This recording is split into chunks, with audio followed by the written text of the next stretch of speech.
Welcome to another Study Abroad Pre-Departure Orientation video, entitled Travel. This video will take you through some well-known and not so well-known travel tips and tricks. Let's get started. With respect to travel, the most important documents are your passport and your visa, if applicable.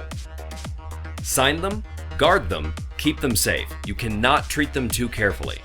Scanning and emailing them to yourself is a great way to ensure you're not relying solely on hard copies.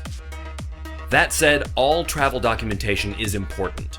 Print and keep copies of your travel confirmations, reservations, itineraries, boarding passes, etc. It might sound a little neurotic, but trust us, being over-prepared is a good thing.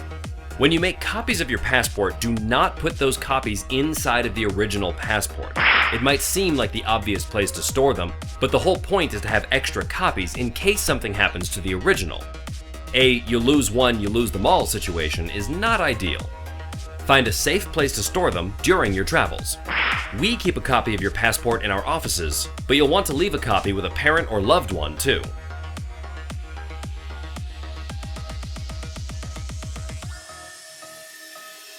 What is a visa? A visa is an indication of permission and purpose for entry to a particular country. The cost and duration of a visa varies by country and by the kind of visa issued. In some cases, a visa isn't required for a US passport holder. However, in most cases, US citizens must apply for a visa ahead of time, so do your research. We can and will assist you however we can, but at the end of the day, making sure your travel documents are up to date and prepared is ultimately up to you.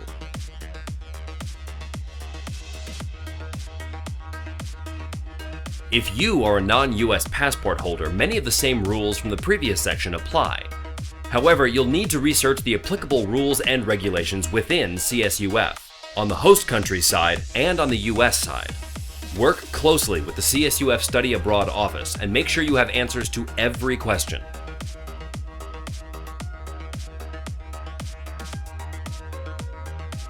Keep a short list of emergency contacts with you at all times while traveling, preferably in a safe but accessible place. Leaving a copy of that list with a family member wouldn't be a bad idea either. Also, share the address of where you'll be staying while overseas. Not only is it good for family or authorities back home to have, but you might have to put it on your embarkation and disembarkation cards.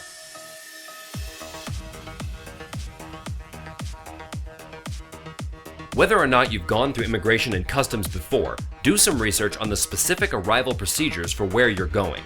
They vary by country. You'll usually have to present your passport and necessary forms to an immigration official before you can go through customs. These are the authorities who ultimately decide whether or not you enter the country, so cooperate and be as helpful and prepared as possible. If your gear gets looked through at security, don't panic. Spot checks are common at this checkpoint. You can do a few things to lessen the stress of any spot checks you encounter. For example, keep all medication in the original, officially marked container. A baggie full of white pills might just be Tylenol, but a security guard is going to have some tough questions for you regardless. When you travel, you can register your trip with the US Department of State. It's not a requirement, but having your trip's location, duration, and local contact info on file with an American agency isn't the worst idea. US consulates aren't always in the capital city, so do some quick research and find out where the local US consulate is at your destination. Finally, the US Department of State is always helpful. Write down or bookmark their links for dealing with lost or stolen passports. You can also sign up for alerts for the country you'll be traveling to. And they have an entire section dedicated to students traveling abroad, which is you. Check it out.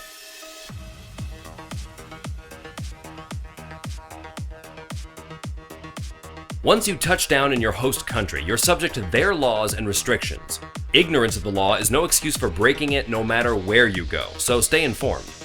If you do break the local laws, depending on circumstances, the United States government may or may not be able to help you.